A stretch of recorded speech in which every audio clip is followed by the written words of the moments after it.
നിസാമിന്റെ നാട്ടിലെ കാഴ്ചകൾ കാണാനാണ് വന്നിട്ടുള്ളത്. ഹൈദരാബാദിലെ കാഴ്ചകൾ കാണാം. പുതിയൊരു വീഡിയോയിലേക്ക് എല്ലാവർക്കും സ്വാഗതം.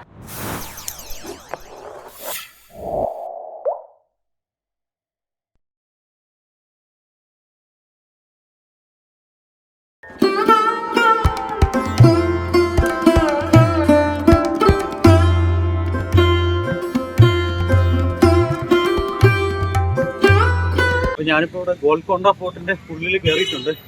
ഇതാണ് ഗോൽക്കൊണ്ട ഫോർട്ട്. അപ്പം പുറകിൽ അവിടെ ടിക്കറ്റ് കൗണ്ടർ ഉണ്ട്. അതാണ് ഇവിടുത്തെ ടിക്കറ്റ് കൗണ്ടർ. ഇപ്പം ടിക്കറ്റ് കൗണ്ടറിൽ നിന്ന് നമുക്ക് ടിക്കറ്റ് എടുക്കാം. ഒരാൾക്ക് 25 രൂപയാണ് ടിക്കറ്റ് റേറ്റ്. ഒരാൾക്ക് ടിക്കറ്റ് എടുത്തതിന് ശേഷം കാണുന്ന ആ ഒരു റെയിലിൻ്റെ അതുവഴി നമുക്ക് ഉള്ളിലേക്ക് കയറണം. എന്നിട്ട് ഇതിന് മേളിൽ കയറാനുണ്ട്, ഫോർട്ടിൻ്റെ മേളിൽ കയറാനുണ്ട്. മേളിൽ കയറിയിട്ടാണ് നമ്മൾ തിരിച്ചിറങ്ങേണ്ടത്. കുറച്ചധികം ദൂരം നമുക്ക് മേളിലേക്ക് കയറാനുണ്ട് കുത്തനെയുള്ള പടികൾ വഴി.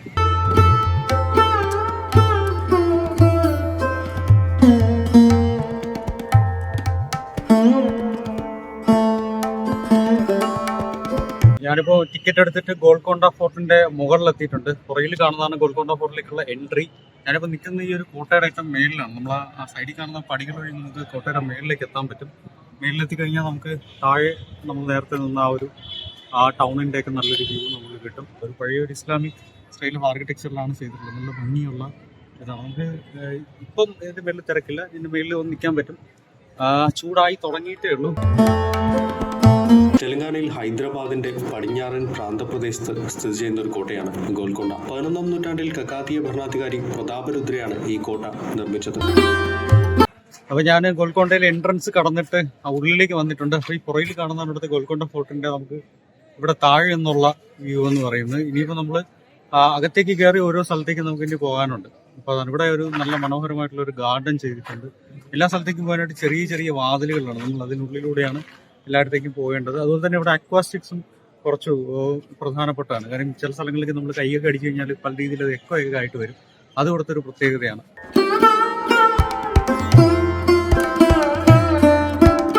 ഒരു ഫോർട്ടിന്റെ എൻട്രി ഗേറ്റ് കടന്ന് കുറച്ച് ദൂരം ഉള്ളിലേക്ക് വരുമ്പോൾ തന്നെ കാണുന്നൊരു സംഭവമാണ്. ഇതുണ്ട്, ഇതൊരു ചെറിയൊരു കോട്ടയാണ്. ഇവിടെ ഈ വാട്ടർ സിസ്റ്റവുമായിട്ടൊക്കെ ബന്ധപ്പെട്ട് ചെയ്തിരുന്നൊരു സംഭവമാണ്. ഇത് ചെളി കൊണ്ടും പിന്നെ കല്ലുകൊണ്ടും മാത്രം ഉണ്ടാക്കിയിരിക്കുന്നതാണ്. ഇത് കുറേയൊക്കെ ഇളകിപ്പോയതായിട്ട് നമുക്ക് കാണാൻ സാധിക്കും. പക്ഷെ എന്നാലും ഇപ്പോഴും ആ ഒരു ഭംഗിയിൽ നിൽപ്പുണ്ട്. പുറത്തൊക്കെ നല്ല വെയിലാണ്, ചൂടാണ്. പക്ഷെ ഇതിനകത്ത് വന്നു കഴിഞ്ഞാൽ അങ്ങനത്തെ ഒന്നും അറിയില്ല. നല്ല തണുത്ത ഒരു അന്തരീക്ഷമാണ് ഇതിനകത്ത്. ബഹാമണി സുൽത്താനേറ്റിലെ സുൽത്താൻ മുഹമ്മദ് ഷായുടെ കാലത്ത് വാറങ്കൽ രാജ ദേവറായ് ഇത് ബഹാമണി രാജാക്കന്മാർക്ക് വിട്ടുകൊടുത്തു. സുൽത്താൻ മുഹമ്മദ് ഷായുടെ മരണത്തെ തുടർന്ന് സുൽത്താനേറ്റ് ശിഥിലമാകുകയും ബഹാമണി രാജാക്കന്മാർ ഹൈദരാബാദിന്റെ ഗവർണറായി നിയമിച്ച സുൽത്താൻ കുലി കുത്തുബുൽ മുൽക്ക് കോട്ട ശക്തമാക്കുകയും ഗോൽക്കൊണ്ട സുൽത്താനേറ്റിന്റെ തലസ്ഥാനമാക്കുകയും ചെയ്തു. അപ്പോൾ ഈ പുറകിൽ കാണുന്നതാണ് ഇവിടുത്തെ അസ്ലാ ഖന്ന എന്ന് പറയുന്നത്. ഇത് 3 നിലയുള്ള ഡോറുകൾ, നിറയെ ഡോറുകളുള്ള ഒരു സ്ഥലമാണ്. ഈ ഇവിടെയുള്ള ഗോൽക്കൊണ്ടയിലുള്ള എല്ലാം നമുക്ക് ഇതുപോലത്തെ ഡോറുകൾ കാണാൻ സാധിക്കും. ഇത് എല്ലാം നിറയെ ആർച്ച് രീതിയിലാണ് ഉണ്ടാക്കിയിട്ടുള്ളത്.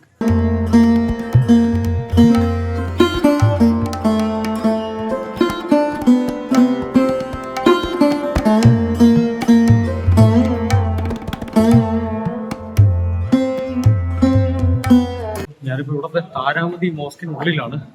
മോസ്ക് പുറത്തു നിന്നിട്ടപ്പോൾ നല്ല വെയിലോടെ ഇരുന്ന മോസ്കാണ്. ഉള്ളിലേക്ക് ഇറങ്ങിയപ്പോഴത്തേക്ക് എന്തൊരു തണുപ്പാണ്. നല്ല തണുപ്പെന്ന് മാത്രമല്ല നല്ല തണുത്ത കാറ്റും വീശുന്നുണ്ട്. പുറത്തേക്ക് പോകാൻ പറ്റും. അവിടെ നമുക്ക് കുറച്ച് നമ്മൾ നേരത്തെ കണ്ടതുപോലെ എൻട്രി ഗേറ്റിൻ്റെ അവിടെ കണ്ടതുപോലെ നമുക്ക് കോട്ടയും നമുക്ക് അതിൻ്റെ മേളിൽ കയറാനൊക്കെ പറ്റും. ഇതാണ് ഇവിടെ എല്ലാം കുറേയൊക്കെ തകർന്നു പോയതാണ്. ഇപ്പം ഈ സൈഡിലുള്ള എല്ലാം തകർന്നു പോയതാണ്. ഒന്ന് ഇത് വെറും ചെളി കൊണ്ടാണ് ഉണ്ടാക്കിയിരിക്കുന്നത്. ചെളിയും കല്ലും കൊണ്ടാണ്. പക്ഷെ എന്നാലും ഇത്രയും വർഷം ഇത് അതിജീവിച്ചു എന്നുള്ളതാണ് ഈ കോട്ടയുടെ ഒരു പ്രത്യേകത.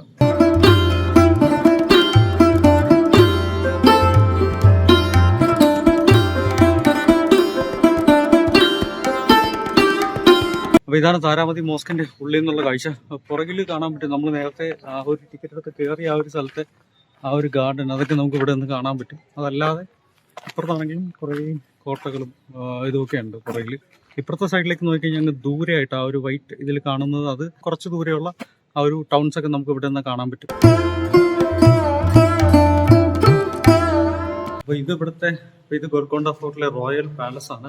ഇതാണ്. ഇത് ഒത്തിരി മുറികളുണ്ട് ഇവിടെ. ഇതുണ്ട്. ഇതിപ്പോൾ ഒരു മുറിയും നമുക്ക് പറയാം. ഇവിടെ നമുക്ക് ഇറങ്ങി ഇതുപോലെ അടുത്ത മുറിയിലേക്ക് പോകാം. ഈ ഒരു വാതിൽ കഴിഞ്ഞാൽ പിന്നെ അടുത്ത മുറി, അങ്ങനെ കുറേ മുറികളുണ്ട്. അതൊക്കെ കയറി പോകാൻ പറ്റും. മുകളിലേക്കും പോകാൻ പറ്റും. പടിയുണ്ട്. ഇങ്ങനെ മുകളിലേക്ക് പോകാൻ പറ്റും. അത് കണ്ടു കഴിഞ്ഞാൽ അറിയാൻ പറ്റും. അപ്പൊ അതിൽ കുറച്ച് വെളിച്ചം കൂടിയിരിക്കുന്നതാണ്. പക്ഷെ ഇത് ആ ഓപ്പോസിറ്റ് സൈഡിൽ നിന്ന് വരുന്ന ഒരു സിംഗിൾ ലൈറ്റ് സോഴ്സ് കാരണം അത് ഇതായിട്ടിരിക്കുന്നതാണ്, നല്ല ബ്രൈറ്റ് ആയിട്ടിരിക്കുന്നതാണ്. ചെറിയൊരു അവകാശം. ഇതായി നമുക്ക് വീണ്ടും നമുക്ക് കോട്ട മുകളിലേക്ക് എത്താൻ പറ്റും. അടിപൊളി. ഇതാണ് ഇവിടുത്തെ ടോപ്പ് പോയിന്റ് എന്ന് തോന്നുന്നു. അപ്പോൾ എന്തായാലും അത് ഇതാണ്. അപ്പോൾ റോയൽ പാലസിന്റെ അതുവഴിയാണ് നമ്മൾ വന്നത്. കോട്ടയുടെ ഏറ്റവും മേലിലെത്തിയിട്ടുണ്ട്. ഇവിടെ നിന്ന് കഴിഞ്ഞാൽ ഇനിയും മേലിലുണ്ട് കോട്ട. അത് നമുക്ക് പടി നടന്ന് കയറാനുണ്ട്, കുറേ ഉണ്ട്, നടക്കാൻ ഒത്തിരി ഉണ്ട്. അതാണ് വീണ്ടും കോട്ടയുടെ മേലിൽ പോകാൻ പറ്റും. ഇതിപ്പോൾ റോയൽ പാലസിന്റെ മുകളിലുള്ള ആ ഒരു ഇതാണ്, ആ ഒരു ഹൈറ്റിലാണ് നമ്മൾ ഓരോ ഇത് കയറുമ്പോഴും. നമ്മൾ നേരത്തെ ആ ഒരു ഹൈറ്റിലാണെന്ന് പറഞ്ഞ സ്ഥലം അതാണ്. അവിടെ ആ ഒരു മോസ്കിന്റെ സൈഡിലാണ് നമ്മൾ നേരത്തെ നിന്നത്. ഇതിപ്പം അടുത്ത ബിൽഡിങ്ങിലേക്ക് വന്ന സമയത്ത് വീണ്ടും നമ്മൾ ഹൈറ്റിലേക്ക് പോവാണ്. ഇനി അങ്ങോട്ടേക്ക് പോകുന്ന സമയത്ത് വീണ്ടും വീണ്ടും നമ്മൾ ഉയരത്തിലേക്ക് പോകണം. ഇപ്പം ആ ഒരു നമ്മുടെ ആ ഒരു ടൗണൊക്കെ കുറച്ചുകൂടെ വിസിബിൾ ആവുന്നു. ഒരു കാര്യം ശ്രദ്ധിക്കാനുള്ളത്, ഇവിടെ കൈവേരികളില്ല, ഒരിടത്തും കൈവേരികളില്ല. അപ്പോൾ അതുകൊണ്ട് പിന്നെ മുകളിലൊക്കെ കയറുന്നത് നമ്മുടെ സ്വന്തം റിസ്കിലായിരിക്കണം. അവിടെ അങ്ങനെ ഒരു തരത്തിലുള്ള സുരക്ഷാ സംവിധാനങ്ങളും ഇല്ല. ഉണ്ടെങ്കിൽ തന്നെ അതിൻ്റെ ഒരു ഭംഗി പോകും. ഞാനിപ്പോൾ ഇവിടെ അടുത്തുള്ള മറ്റൊരു ചെറിയൊരു പാലസ് പോലത്തെ പാലസ്, ഇവിടുത്തെ ഈ കോട്ടയ്ക്കുള്ളിലുള്ള എല്ലാം ഗുഹകൾ തന്നെയാണ്. നിങ്ങൾക്ക് ശബ്ദം കേൾക്കാമെന്ന് അറിയില്ല. പുറകില് അതാണ് ഇതിന്റെ എൻഡിങ് അവിടെയാണ്. അപ്പൊ അവിടെ നിറയെ വവ്വാലികളാണ്. ശബ്ദം നല്ല രീതിയിൽ കേൾക്കാൻ പറ്റും, എനിക്ക് കാണാനും പറ്റും. വവ്വാലികൾ ഇങ്ങനെ അങ്ങോട്ടും ഇങ്ങോട്ടും പറക്കുന്നു, നരിച്ചീരുന്നത്. ഇവിടെ കാരണം അധികം ആളില്ല, എല്ലാവരും ഒന്നും ഈ ഒരു ഏരിയയിലൊന്നും വരുന്നില്ല. വരുന്നവരിങ്ങനെ ഒന്ന് സൂക്ഷിക്കുക. ഇവിടെ പുറകിലൊരു ഓപ്പൺ സ്പേസ് പോലത്തെ ഒരു സംഭവം കാണാൻ പറ്റും. അപ്പം അതൊരു വലിയ രീതിയിൽ ഫൗണ്ടനൊക്കെ വെച്ചിട്ട് ഡെക്കറേറ്റ് ചെയ്തിട്ടുണ്ട്. അപ്പോൾ ഇവിടെ എല്ലാ ദിവസവും 7 മണിക്ക് ലൈറ്റ് ആൻഡ് സൗണ്ട് ഷോ നടക്കാറുണ്ട്. ഇംഗ്ലീഷിൽ ഗോൽക്കൊണ്ടയുടെ ചരിത്രമൊക്കെ വിശദീകരിക്കുന്ന ലൈറ്റ് ആൻഡ് സൗണ്ട് ഷോ 1 മണിക്കൂർ നീളുന്നതാണ്. രാത്രിയാകുമ്പോഴത്തേക്ക് ഒരു കസാരയൊക്കെ നിരത്തിയിട്ട് അവിടെ ലൈറ്റ് ആൻഡ് സൗണ്ട് ഷോ നിങ്ങൾക്ക് അവിടെ കാണാനും പറ്റും. താഴെ ലൈറ്റ്സ് ഒക്കെ വെച്ചിട്ട്.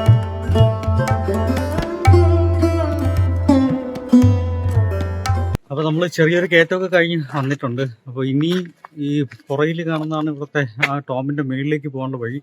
അതും ഇനി എന്തായാലും കുറച്ചധികം ദൂരം കയറാനുണ്ട്. സമയം ഇപ്പോൾ ഏതാണ്ട് 1 മണി, കറക്റ്റ് 1 മണിയായിട്ടുണ്ട്. ഉച്ചയ്ക്ക് നല്ല വെയിൽ അതിൻ്റെ ഏറ്റവും പീക്കിൽ നിൽക്കുന്ന ഒരു ടൈം കൂടിയാണ്. ഇവിടെ എല്ലാം ഇതുപോലത്തെ ആർച്ച് ടൈപ്പുള്ള ഡോറുകൾ നമുക്ക് കാണാൻ സാധിക്കും. എല്ലാത്തിനകത്തും നമുക്ക് കയറി പോകാനും പറ്റും.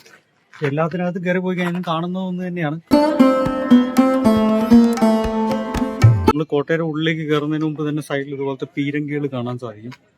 അങ്ങോട്ട് ഫേസ് ചെയ്തിരിക്കുന്ന പീരങ്കികൾ പൊസിഷനിലോ എഴുതിയിട്ടുണ്ട്. അപ്പോൾ ഉച്ചവഴിയിൽ അതിൻ്റെ പീക്കിൽ എത്തി നിൽപ്പുണ്ട്. പീക്കിലെത്തി നിൽക്കുന്ന സമയത്ത് ഞാനിതാ ഗോൽക്കൊണ്ട ഫോർട്ടിൻ്റെ പടി കയറാൻ പോവുകയാണ്. എവിടെയാണ് ആ പടികളുള്ളത്? ഈ പടികൾ കയറി ഫോർട്ടിൻ്റെ മുകളിലേക്ക് എത്താൻ പോവുകയാണ്. പടി ഓരോന്നായിട്ട് കയറി തുടങ്ങിയിട്ടുണ്ട്. സമയത്ത് ഏതാണ്ട് 1:05 ആയിട്ടുണ്ട്.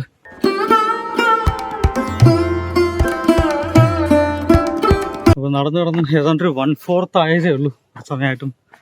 ഇനി അങ്ങറ്റം വരെ ഇനി കയറാനുണ്ട്. അതെ, ഇതാണ് പടി പോകുന്ന കുറച്ച് വളഞ്ഞാണ് പോകുന്നത്. നേരെ ഒറ്റ രീതിയില്ല.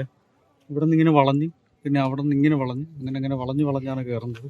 അപ്പോൾ ഇനി അത്രയും ദൂരം കൂടെ ഉണ്ട്. ഈ വഴിയുടെ ഒരു പ്രത്യേകത എന്ന് പറഞ്ഞാൽ നമ്മൾ ഇത്രയും നേരം വന്നതിൽ ഇടയ്ക്ക് ഇരിക്കാനൊക്കെ ഇതുപോലത്തെ ചെറിയൊരു ഗേറ്റ് വേസ് ഉണ്ടായിരുന്നു. പക്ഷേ ഇവിടെ ഇനി അങ്ങനെ ഒന്നുമില്ല. വെറും പ്ലെയിൻ ആയിട്ടുള്ള സ്ഥലത്തൂടെയാണ് നമ്മൾ പോകേണ്ടത്. അതും ഈ ഒരു ഉച്ച വെയിലാണ് നടക്കാനുള്ളത്. അപ്പോൾ ഇനി കുറച്ച് സ്പീഡിന് നടക്കാം, അല്ലെങ്കിൽ വെയിലായി.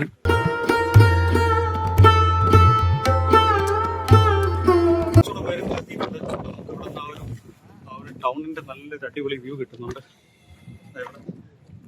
നല്ല ഭംഗിയാണ്. താഴെ നമുക്കൊരു പോയിന്റ് ഉണ്ട്. ആ ഒരു പോയിന്റ് നമുക്ക് വേണമെങ്കിൽ ഫോട്ടോസൊക്കെ എടുക്കാൻ പറ്റും. നല്ലൊരു ബാക്ക്ഗ്രൗണ്ട് അവിടെ നിന്ന് കിട്ടും. അപ്പോൾ ഏതാണ്ട് നമ്മൾ നേരിലെത്തിയിട്ടുണ്ട്. ഇനി കുറച്ച് ദൂരം കൂടെ ഉള്ളൂ. അപ്പോൾ താഴോട്ടൊക്കെ നമുക്ക് ഇടയ്ക്കിടയ്ക്ക് ചെറിയ ഓപ്പണിങ്സ് ഉണ്ട്. അങ്ങോട്ടൊക്കെ നമുക്ക് പോകാൻ പറ്റും.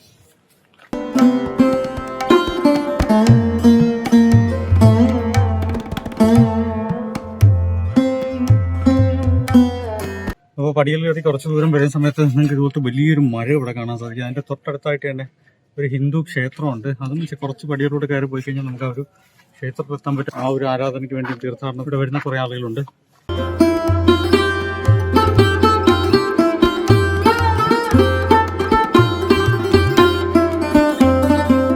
ഇവിടെ തന്നെ നമുക്ക് ഇങ്ങോട്ട് നോക്കിക്കഴിഞ്ഞാൽ കണ്ടോ, വീണ്ടും ഒരു നല്ലൊരു വ്യൂ പോയിന്റ് ആണ്.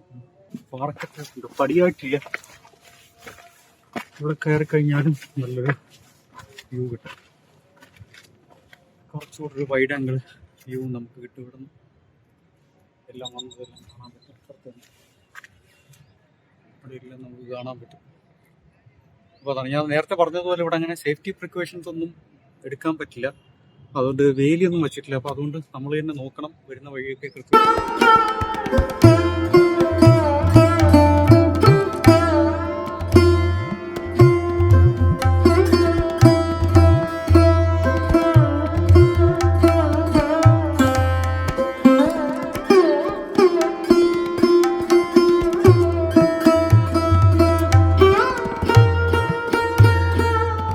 പടിയെല്ലാം കയറി നമ്മൾ ഗോൽക്കൊണ്ട ഫോർട്ടിന്റെ എൻഡ് പോയിന്റിൽ എത്തിയിട്ടുണ്ട്. അപ്പോൾ ഇതാണ് പുറകിൽ കാണുന്ന ബാരാദാരി എന്ന് പറയുന്ന അല്ലെങ്കിൽ ദർബാർ ഹാൾ എന്ന് പറയുന്ന ആ ഒരു ബിൽഡിങ്ങിലാണ് നമ്മൾ എത്തിയിട്ടുള്ളത്. അപ്പോൾ ഇനി ഇവിടെ നിന്ന് ഈ ബിൽഡിങ് ചുറ്റി കാണാനുണ്ട്. ഇതിനകത്ത് 2 ഹാൾസ് ഉണ്ട്, അത് 2 കാണാനുണ്ട്. പിന്നെ ക്ഷീണമുള്ളവർക്ക് ഇവിടെ ഇരിക്കാൻ വേണ്ടിയിട്ട് ഇവിടെ ഇതിനകത്ത് തന്നെ പടികൾ ചെയറുകളൊക്കെ ഉണ്ടാക്കിയിട്ടുണ്ട്. അതുപോലെ തന്നെ എന്തെങ്കിലും വാങ്ങാനുണ്ടെങ്കിൽ കഴിക്കാൻ എന്തെങ്കിലും വാങ്ങാനുണ്ടെങ്കിൽ ചെറിയ സ്റ്റോൾ ഇവിടെ നമുക്ക് കാണാൻ സാധിക്കും.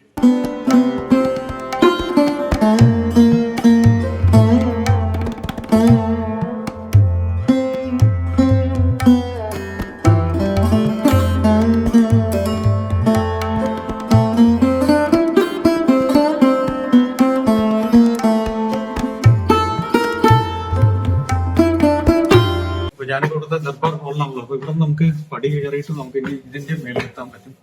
കുറച്ച് പടികളുണ്ട്, കുറച്ച് കുത്തനെയുള്ള പടികളാണ്. അതാണ്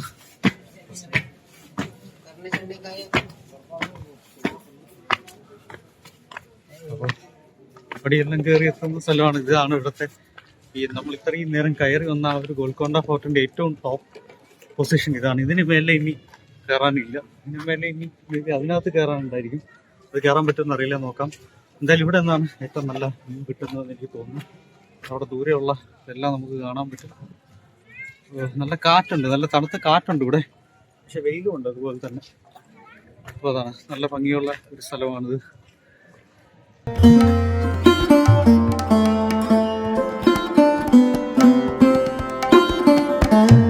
അപ്പോൾ ഇതിന്റെ ടോപ്പിൽ നമുക്ക് ഇതുപോലത്തെ 2 ഹാളുകളാണുള്ളത്. ഒന്ന് മേലിൽ ഒന്ന് താഴെ 2 ഹാളുകളാണുള്ളത്. ഇതാണ് ഇവിടുത്തെ ദർബാർ ഹാള്.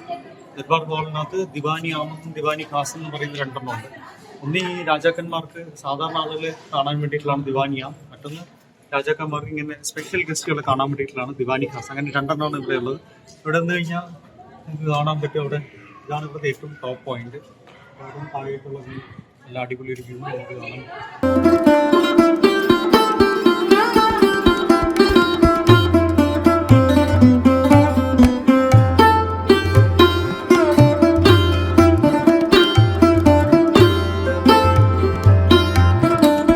അപ്പോൾ ഗോൽക്കൊണ്ട ഫോർട്ടിലെ കാഴ്ചകൾ നിങ്ങൾക്ക് ഇഷ്ടമായെന്ന് വിശ്വസിക്കുന്നു. മറ്റു വീഡിയോയുമായി മറ്റു ദിവസം കാണാം.